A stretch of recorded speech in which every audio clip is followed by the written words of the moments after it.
Ecuador retira asilo diplomático a fundador de los Wikileaks, Julian Assange.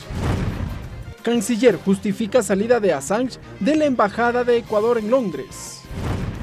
Comisión multipartidista recomienda no sancionar a presidenta de la Asamblea, Elizabeth Cabezas. Los medios legislativos presentan TVL Noticias Emisión Estelar con Belkis Sánchez.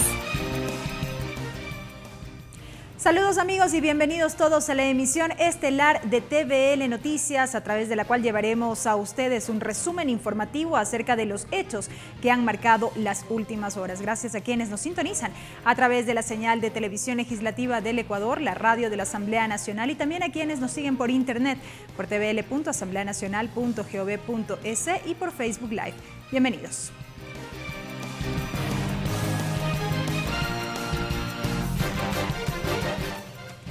Ecuador revocó el asilo diplomático otorgado a Julian Assange. El presidente de la República defendió esta decisión tras alegar supuestas violaciones por parte de Assange en los acuerdos alcanzados, mientras que la justicia británica ya se pronunció sobre una denuncia en contra del fundador de Wikileaks.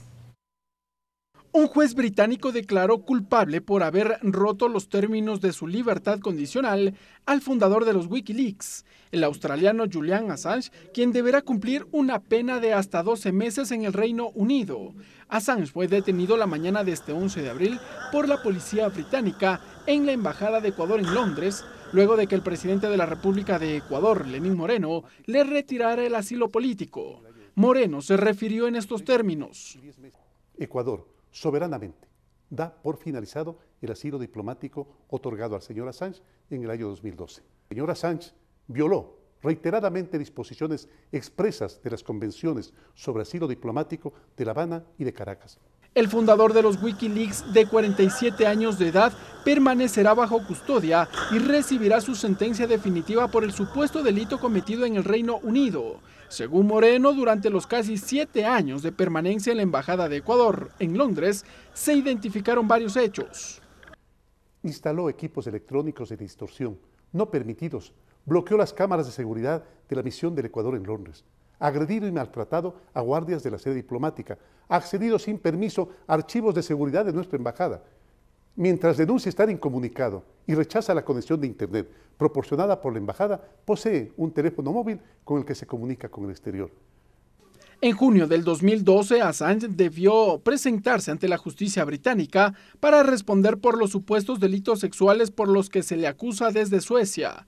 Entre tanto que la ministra del Interior del Ecuador, María Paula Romo, reveló la existencia de un supuesto integrante clave de los Wikileaks en nuestro país. Y persona cercana al señor Julian Assange. Tenemos evidencia suficiente de que ha estado colaborando con los intentos de desestabilización en contra del gobierno. Junto con Ricardo Patiño ha viajado el año pasado en 2 ocasiones a Perú.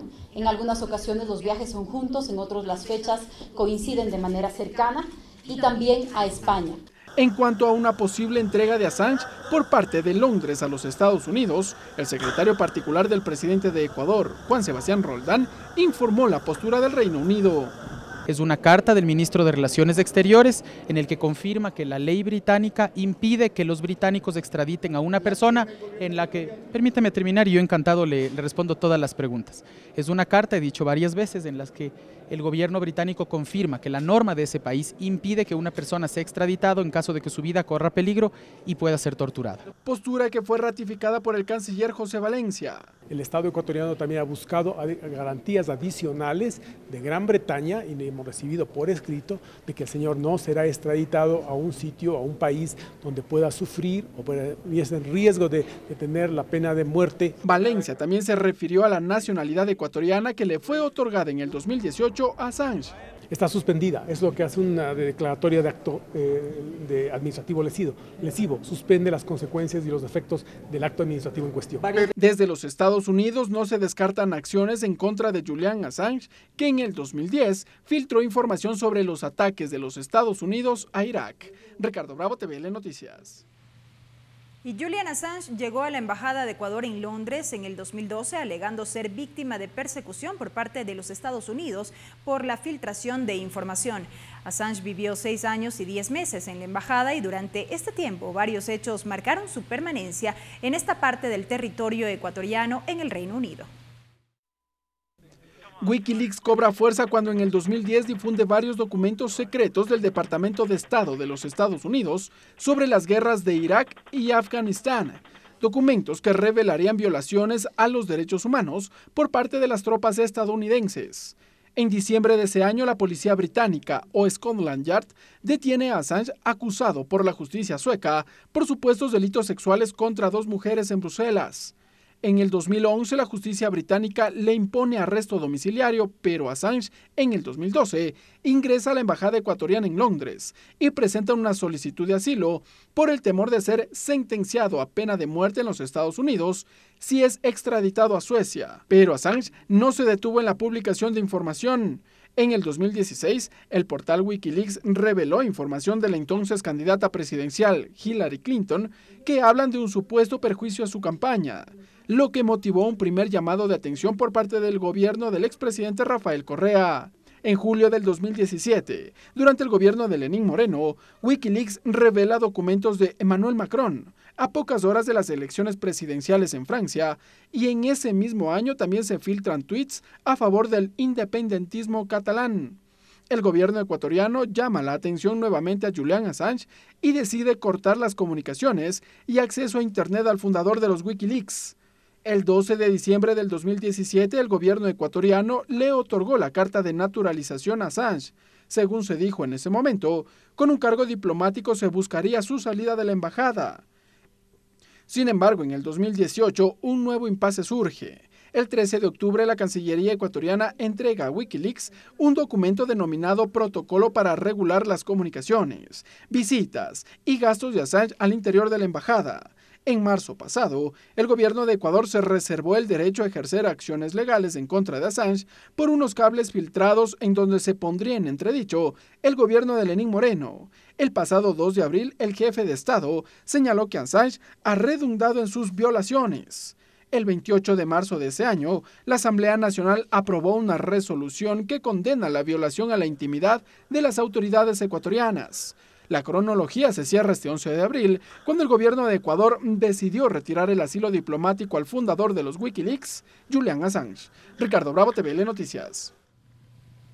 Y atención, trascendió que hace pocos minutos la ministra del Interior, María Paula Romo, confirmó a través de una entrevista a un medio de comunicación radial que una persona cercana a Wikileaks relacionada con el ex canciller Ricardo Patiño fue detenida esta tarde con fines investigativos mientras intentaba viajar a Japón. Información que se generó en los últimos minutos y que estaremos desarrollando en nuestras siguientes emisiones de noticias. Mientras tanto, les contamos que al menos 9 fueron las razones por las que el gobierno ecuatoriano resolvió retirar la condición de asilo a Julian Assange. Así lo explicó el canciller José Valencia durante su comparecencia este jueves en el Pleno de la Asamblea Nacional.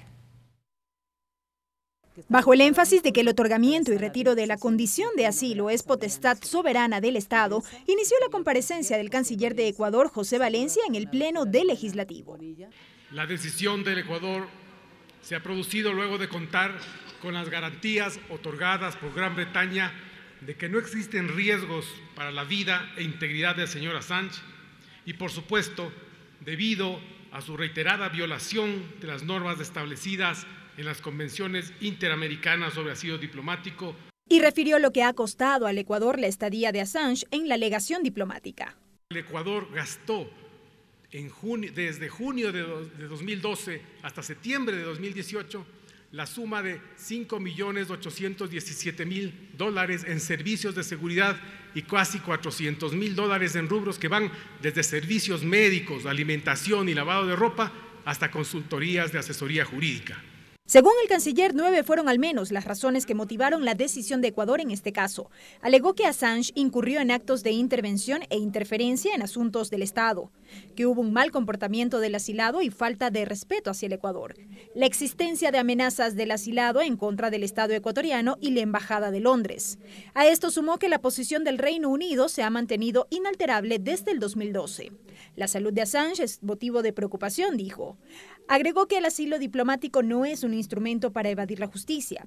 que no existe pedido alguno de extradición, que Ecuador cuenta con garantías suficientes del Reino Unido y que hubo inconsistencias en la naturalización del asilado. Sobre este último punto, en el trámite, una revisión ulterior ha encontrado muchas inconsistencias, incluso el posible empleo de documentos alterados presuntamente por el peticionario de la naturalización, señor Julian Assange. Ya en la ronda de preguntas, además de las inquietudes, fue recurrente el pedido de que se determinen responsabilidades y sanciones por las irregularidades detectadas en este caso. Existe de verdad el compromiso del Estado ecuatoriano de llegar hasta el final, no solamente en el tema de sanciones administrativas de las autoridades que en ese entonces otorgaron o se dio el camino para el otorgamiento de la carta de naturalización de Julian Assange, sino que también están dispuestos a seguir todas las acciones penales que corresponden. Porque esta decisión no va a estar completa si no se inician inmediatamente las denuncias para exigir sanciones por todas las violaciones y delitos cometidos por Assange mientras fue nuestro irrespetuoso asilado. Tras cerca de 4 horas, el Pleno de la Asamblea Nacional cerró esta comparecencia con la aprobación de una resolución que expresa en su artículo 1 respaldar la decisión soberana que ha tomado el gobierno del presidente Lenín Moreno en relación al retiro del asilo diplomático otorgado al señor Julian Assange en el año 2012, con el debido respeto a los derechos humanos. Artículo 2. Solicitar al Ministerio de Relaciones Exteriores y Movilidad Humana remita a la Asamblea Nacional la información documental del proceso de suspensión de los efectos jurídicos de la naturalización del señor Julian Assange. Artículo 3. Solicitar al Ministerio de Relaciones Exteriores y Movilidad Humana el seguimiento a los compromisos asumidos por el gobierno de Reino Unido en relación a medidas para garantizar la no extradición y salvaguardar la integridad y la vida del señor Julian Assange. Y artículo 4. Conminar a la Fiscalía General del Estado que de oficio inicie las investigaciones pertinentes de acuerdo a las denuncias presentadas por las autoridades competentes. Belkis Sánchez, TVL Noticias. Y revisamos otros temas para contarles que el Pleno de la Asamblea Nacional resolvió la objeción parcial enviada por el Ejecutivo al proyecto de ley de la Defensoría del Pueblo. El ponente del proyecto, el asambleísta Héctor Yepes, aseguró que el dictamen de la Corte Constitucional ratificó la plena autonomía de la Defensoría, por lo que de manera unánime el Pleno dio paso al cumplimiento del dictamen de la Corte. De inmediato, los legisladores resolvieron aceptar 7 objeciones del Ejecutivo referentes a la selección, designación y causas para el cese del Defensor del Pueblo y de manera unánime decidieron ratificarse en 12 disposiciones del proyecto relativas a información reservada, juntas cantonales de protección, autonomía y sanciones, y ahora el documento deberá ser remitido al registro oficial para convertirse en ley de la República.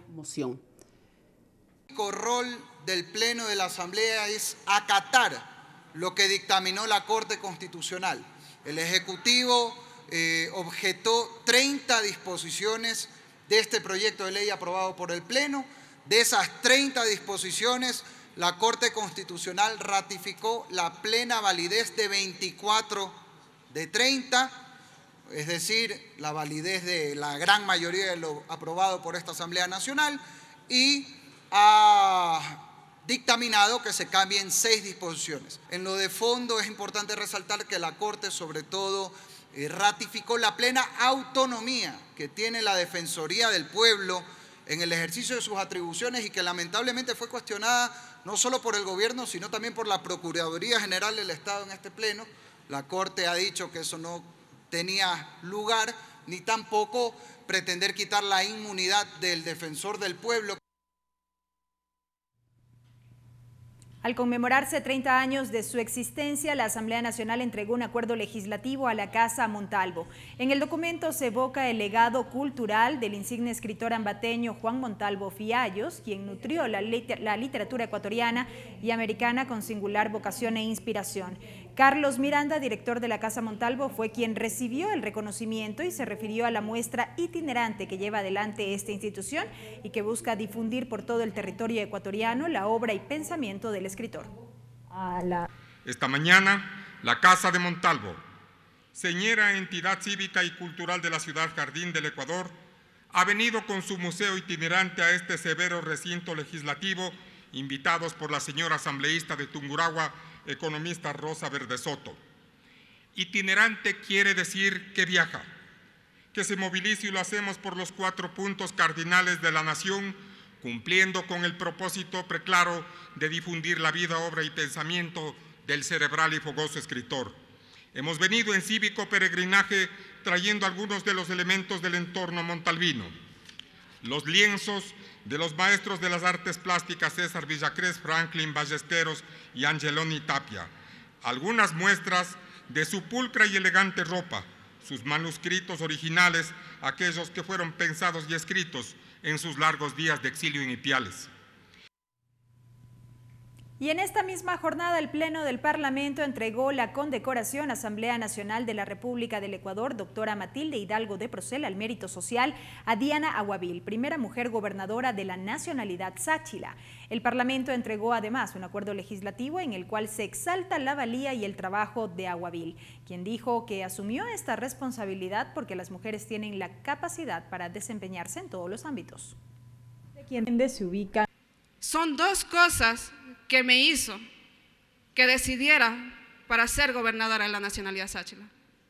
El primero es porque las mujeres tenemos esa capacidad y en nombre de todas las mujeres de la nacionalidad sáchila agradezco esta condecoración. Porque no solamente esta condecoración es para mí, sino para todas las mujeres de la nacionalidad sáchila y en sí para la provincia de Santo Domingo de los Sáchila. Y segundo, tuve esta valentía de participar como gobernadora de la nacionalidad sáchila, es porque soy hija del difunto Héctor Eduardo Aguavil Carazacón, a quien unos sicarios llegaron a arrebatar la vida en nuestra residencia. Y ahora les contamos que la comisión multipartidista que investiga una denuncia en contra de la presidenta de la Asamblea Nacional recomendará al Pleno del Legislativo que no se sancione a la titular del Parlamento. La comisión multipartidista se apresta a elaborar el correspondiente informe. Fue una sesión extensa, dividida en dos partes. La primera, la lectura de los documentos requeridos al Consejo de Administración Legislativa, la Procuraduría General del Estado y el Área de Gestión Documental de la Asamblea Nacional. Mientras que en la segunda parte se analizaron los documentos. El asambleísta Fausto Terán puso en duda la entrega de las pruebas entregadas por la legisladora Amapola Naranjo. El audio en el que dice que es legal o ilegal. Señores, no estamos diciendo que es ilegal o legal. Sencillamente estamos diciendo que no hay audio. Por Dios, o sea, si presento una denuncia, tengo que fundamentar, pues tengo que decir hasta creo que en preuniversitario de la parte jurídica les dan eso. Pero lamentablemente no tenemos ningún audio para poder analizar lo que la asambleísta Naranjo está transcribiendo en esto. Por lo que pidió que la comisión recomiende al Pleno de la Asamblea se abstenga de sancionar a Elizabeth Cabezas. La moción de Terán fue aprobada con 2 votos frente a 1, la del asambleísta Marcela Aguiñaga. Los legisladores reaccionaron. Una comisión que es una comisión investigadora por la cual votan en el Pleno de la Asamblea Nacional y los miembros de la comisión se abstienen de investigar. El único mandato que les dieron fue investigar. Lo que estamos diciendo es que no hay elementos, que no hay evidencias y que al Pleno no se pronuncie por ninguna sanción. Primero se investiga. Ya, primero se investiga, tenemos justamente todo y mire que hay algo contundente, las pruebas fueron obtenidas ilícitamente. La comisión está convocada para este viernes para la elaboración del informe. Ricardo Bravo, TVL Noticias. La directora del Servicio de Rentas Internas, Marisol Andrade, descartó un vínculo entre el presidente de la República, Lenín Moreno, y su hermano Edwin Moreno Garcés, con empresas domiciliadas en paraísos fiscales. La titular del SRI acudió a la Comisión de Fiscalización de la Asamblea este miércoles.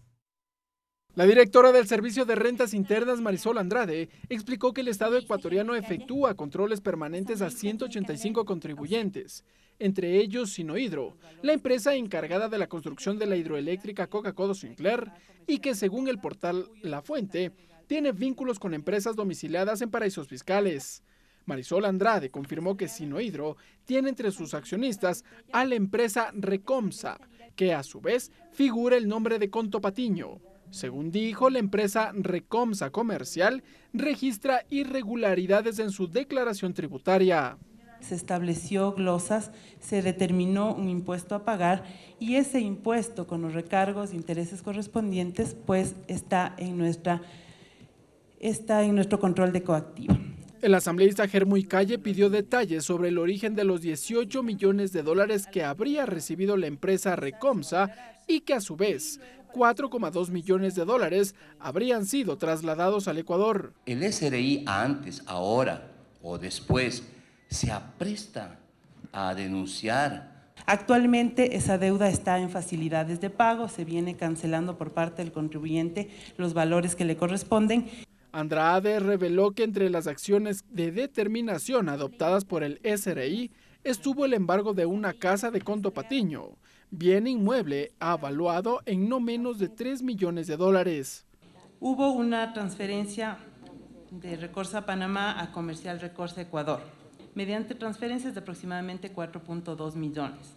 Y Comercial Recorsa paga por honorarios de representación legal del señor Conto Patiño un valor de aproximadamente 2.3 millones.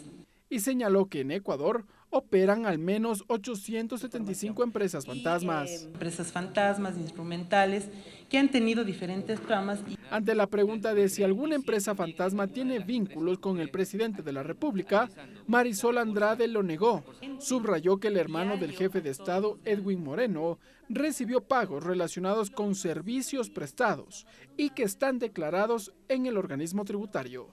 Ricardo Bravo, TVL Noticias. El Consejo de Administración Legislativa se reunió para, entre otros temas, tratar la resolución de la Contraloría sobre la recomendación de destitución del asambleísta por Chimborazo, Germuy Calle. Los legisladores solicitaron un informe a la unidad jurídica de la Asamblea, pues aseguran que la destitución de un asambleísta no es de su competencia.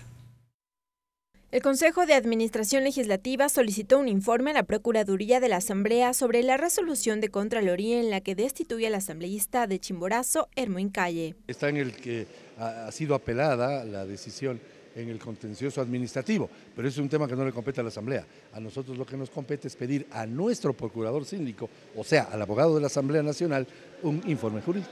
Sin embargo, Viviana Bonilla insiste en que el tema no debe resolver el CAL, porque no está dentro de sus competencias. Nosotros no somos competentes para destituir a un legislador. Eso sí podría acarrear consecuencias legales. Imagínense ustedes si el CAL equivocadamente o maliciosamente toma la decisión de destituir a Germuy Calle. ¿Qué pasa si en la sede contenciosa Germuy Calle gana? ¿Contra quién creen que va a repetir? Contra el CAL, pues.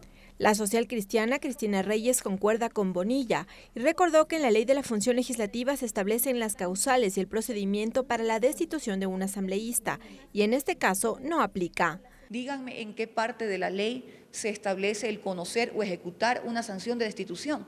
Incluso yo haciendo un poco un análisis extensivo, la Asamblea Nacional destituye o hace perder la calidad de asambleísta a un legislador en un procedimiento que está claramente establecido en la propia ley y no lo hace el Consejo de la Administración Legislativa. La resolución de Contraloría determina la destitución del asambleísta Calle por haber utilizado instalaciones de una institución pública para fines proselitistas en mayo de 2018. En febrero, Pablo Celí notificó al Ministerio de Trabajo y al Consejo Nacional Electoral sobre la resolución. Lorena Espinosa, TVL Noticias. Y en otros temas, en las provincias de Manabí y Guayas arrancará el proceso de socialización del proyecto de ley para prevenir y erradicar el microtráfico y la ley de vivienda de interés social de iniciativa de la Comisión de Gobiernos Autónomos de la Asamblea. Según su titular, a finales de abril se contará con el informe para primer debate de ambas propuestas. Creo que este es un tema de debate nacional importante porque el pensar que dentro de lo que es microtráfico, dentro de lo que es el consumo de drogas, puedan los gobiernos autónomos centralizados también ser parte del problema y tratar de buscar la solución, creo que es fundamental. Y sobre el tema de la vivienda social, otro tema también sumamente importante para el país. Hasta el momento la vivienda en el país ha sido a través de reglamentos, a través de decretos, pero no hay una ley específica sobre el tema de vivienda social y lo que nos interesa en definitiva es buscar la alternativa para que los sectores más vulnerables, sectores de clase media, etcétera, puedan también tener acceso digno a una vivienda con todos los servicios básicos. Dentro de ello también han venido la Cámara de la Construcción, ha venido el Colegio de Arquitectos del Ecuador, etcétera, una serie de entidades que han podido dar sus aportes con el resto de instituciones. Este miércoles la Asamblea Nacional desarrolló el evento Tengo Voz, Soy Maestro como antesala al Día del Maestro que se conmemora el 13 de abril. A través de este espacio se reconoció la labor y el esfuerzo que a diario realizan los más de 217.000 profesores a escala nacional. En conmemoración del 13 de abril, Día del Docente Ecuatoriano, la Asamblea Nacional desarrolló el evento Tengo Voz, Soy Maestro. El objetivo fue reconocer la labor y el esfuerzo de los más de 217.000 docentes a escala nacional. La presidenta de la legislatura, Elizabeth Cabezas, agradeció la presencia de los maestros. Pero sobre todo hemos querido dar la voz como maestros a compañeros asambleístas a quienes saludo y les doy mi cariño y mi respeto cotidiano. Se han dedicado a formar a jóvenes estudiantes y eso realmente es muy valioso. La profesora Diana Viteri abrió el diálogo, mientras que su hermano, Marcelo Viteri, también docente, agradeció en su lenguaje de señas. Y una de mi pasión total fue cómo voy a enseñar a los jóvenes, porque somos profesores que nos apasiona la educación. El docente Marco Dávila relató su experiencia. Yo creo, desde mi visión, desde mi forma de ver la vida, de pensar y de sentir la vida, que la única forma de ser educador es a través de la ética, del principio, de los valores y del ejemplo. Pero en la cita también participaron legisladores como Israel Cruz y Noralma Zambrano, quienes compartieron sus experiencias en las aulas. Y hemos conseguido aprobar esa reforma y esa ley de educación superior. Porque los éxitos se componen de muchos fracasos. El 13 de abril se constituyó como el Día del Docente desde 1920. Ricardo Bravo, TVL Noticias. Y así llegamos a la parte final de la emisión estelar de TVL Noticias. Gracias por haber estado con nosotros. Que descansen. Los medios legislativos presentaron TVL Noticias, emisión estelar.